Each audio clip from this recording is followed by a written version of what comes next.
இன்றைக்கி வந்து இட்லி உப்புமாவை தான் செய்ய போகிறேன்.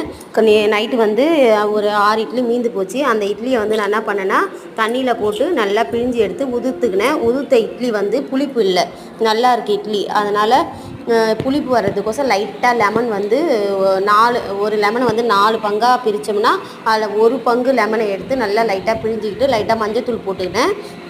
அதுக்கப்புறமா கடுகு, உளுத்தம்பருப்பு, கடலப்பருப்பு, காஞ்ச மிளகா, கொஞ்சமாக வந்து கருவேப்பிலையை உதுத்து வச்ச அந்த இட்லி கூடவே கருவேப்பிலையை ஆட் பண்ணிவிட்டேன்.